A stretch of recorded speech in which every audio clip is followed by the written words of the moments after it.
My whole world came crashing down the day my husband was disgracefully fired from his job at the multinational company where he had worked for over 9 years. He had always carried himself with pride, a man with influence and perks. The company paid for our apartment in Oniru VI, covered our children's expensive school fees, and even gave us a really nice car. My husband was liked by his Oyibo boss, so he gave us 2 cars.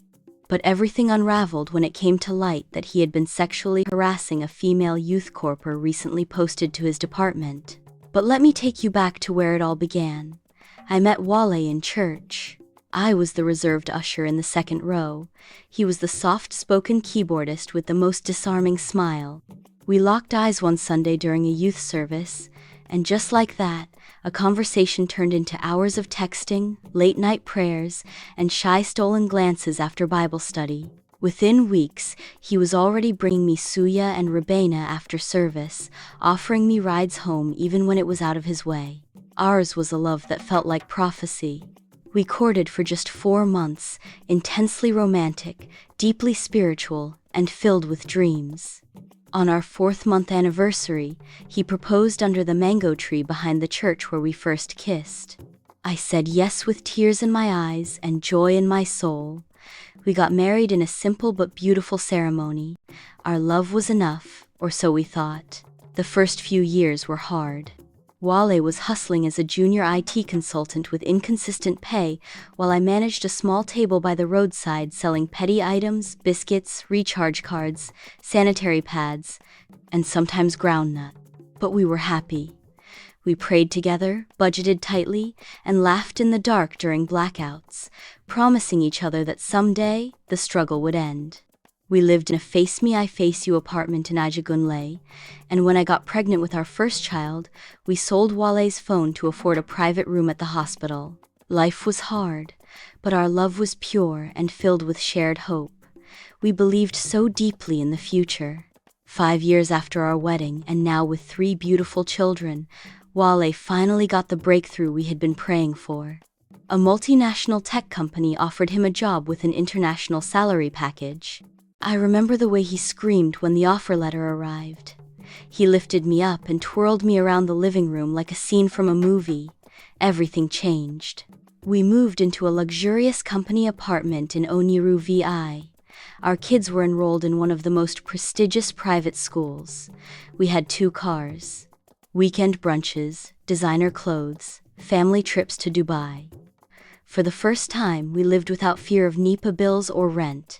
He became the man everyone respected, and I, the proud wife of a man who made it. People started calling us power couple.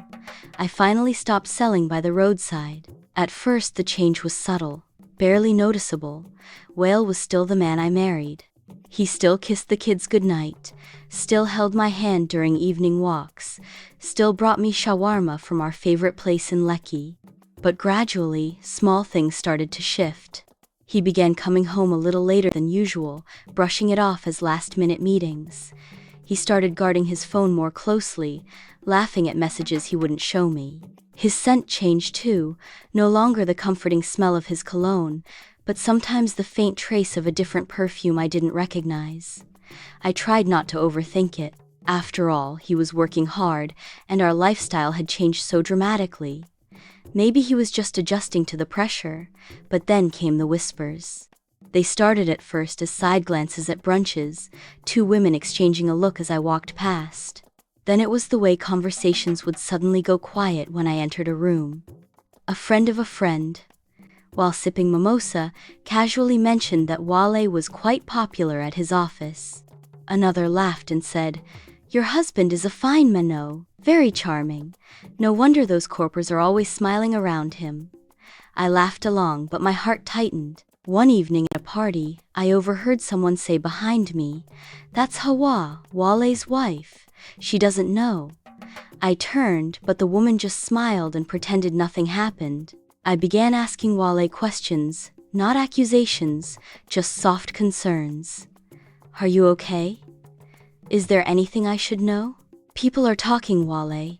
Tell me it's not true." He always looked me in the eyes and reassured me. He would gently brush my cheek and say, "Hawa, You're my only woman. Don't let idle gossip poison your mind. I'm doing all of this for you and the kids." And the truth? I wanted to believe him. I did believe him, because I loved him, because I had no hard proof, because I wanted to protect what we had built. And so I stayed silent, even as the whispers grew louder. But now, in the aftermath of it all, I wonder, were those whispers warnings I chose to ignore? We continued living life, and I put my fears and worries about Wale and the rumors behind me, choosing to move forward and trust in my husband. One day at the office, a new copper arrived. Her name was Ada. The moment she stepped into Wale's department, people noticed. Not just because she was beautiful, though she was, breathtakingly so, but because there was something else about her. Grace, intelligence, presence. She was tall and curvy, with smooth, rich skin that glowed against her always modest, well-fitted clothes. Her smile? Bright enough to silence a room. But it wasn't just her physical beauty. Ada carried herself with the quiet strength of someone who knew exactly who she was. A born-again Christian, Ada was firm in her convictions. She didn't flirt. She didn't linger after work. She prayed before meetings. She wore a purity ring on her finger and openly spoke about her commitment to Christ and to living a life of integrity. She had clear boundaries, no late-night rides, no suggestive jokes, and definitely no involvement with married men. But Wale saw her and became consumed. At first, it was the small things. A compliment here, an innocent joke there. "You're too fine to be doing NYSC, he would say with a smile. "What if I steal you from the program and hire you as my personal assistant?" Ada would laugh it off politely but firmly. "Sir, I'm here to learn, not to get distracted." But Wale was used to getting what he wanted. His position, charm, and polished looks had given him access to many things in life, and in his mind, Ada would be no different. After all, she was just a CORPER. When his gentle flirting didn't work, he tried manipulation. He offered to write her a glowing performance review, promised to connect her with big opportunities, hinted at gifts and money. But Ada refused each offer, never rudely but always clearly. "Sir, please respect yourself and me." That rejection only fed his obsession. Wale started calling her into his office for no reason. Sometimes he'd close the door and lean in too close under the guise of reviewing her work, trying to touch her inappropriately. He began using pet names: Olumor Rock for her right breast, Mount Kilimanjaro for the left. He would joke, "You never know, Ada. Heavenly Bola might be your destiny." Ada was disgusted. She began avoiding him, finding reasons to work remotely or from a different section of the office. But Wale escalated. He once pulled her close and asked her to sit on his lap. Another time, he tried to feed her with his hands like she was a child. He acted like it was all play, but the predatory nature of it was undeniable. And Ada, smart and brave, started recording. She knew no one would believe her without proof. He was too polished, too respected.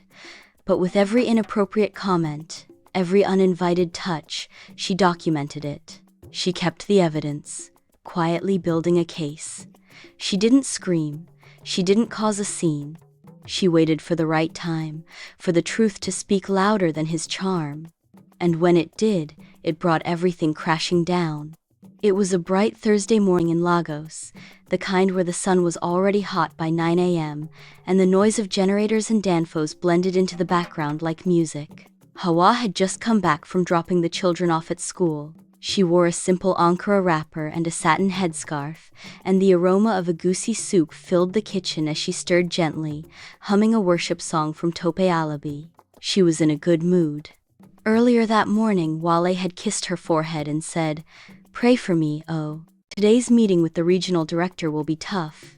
She had smiled and jokingly replied, "If you survive it, bring me small dollars from your Oyibo boss." They laughed. She had plans that day, to clean the house, send a few fabrics to the tailor, and then join her friends at the Women's Fellowship around noon.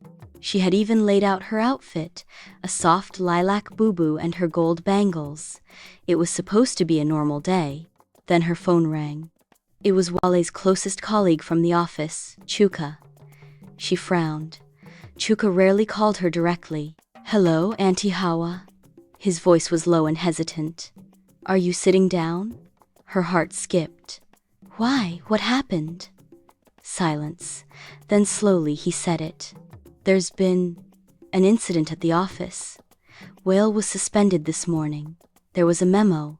Something about harassment. They're letting him go. It's bad, Hawa. It's really bad." Hawa's spoon slipped from her fingers and clattered to the tiled floor. Oil splashed on her wrapper, but she didn't even notice. Her ears were ringing. The pot on the stove kept bubbling, but the kitchen suddenly felt cold. "What are you saying? Chuka, what do you mean harassment? My husband?" "Yes, they say there's proof." The girl recorded him. "HR is involved. It's serious." He was escorted out. The MD himself signed the termination. She didn't cry immediately. No, she just stood there, frozen, her hands still hovering above the pot, trying to grasp the words that had just shattered her world. Her mind spun. Wale? Her Wale? The man who read devotionals with their children? Who led morning prayers with such conviction? Who fasted every Wednesday? Her chest tightened. Her knees gave way. She slumped to the cold kitchen floor and began to shake. In that moment, everything around her blurred. The boiling soup, the echoing sounds of the neighborhood, the laughter of children outside, it all faded into silence as her world began to collapse inward, piece by piece. That was the moment Hawa knew life, as she knew it, would never be the same again. The fallout was swift and brutal. We were evicted from the company apartment within weeks, the cars were repossessed, and the school sent notices about unpaid fees. The frequent business class flights and weekend brunches became distant memories. Friends distanced themselves from us, and I bore the shame in silent agony. My husband, now broken and remorseful, found solace in the church and has since become a devoted born-again Christian, even serving as a worker. He prays daily, fasts weekly, and clings to redemption, but redemption doesn't pay the bills. I've had to pick up the pieces. I now pay the rent, the school fees, and keep food on the table. The weight is heavy, but I carry it because of my children. I can no longer ignore the reality. I need to start over. I've decided to relocate with the kids, to give them a stable life, away from the shadows of my husband's past. I haven't told him yet. I don't know how he'll take it, but I know I owe it to myself and to my children to chase a future free from shame and filled with possibility. I am a size 10, I am busty, I'm beautiful. Men are always trying to talk to me. Why did he do this? Everyone is telling me to stand by him. Should I? What do you think Hawa should do? Let us know in the comment section. Thanks for watching our video. Don't forget to like, share, and subscribe. See you in the next video.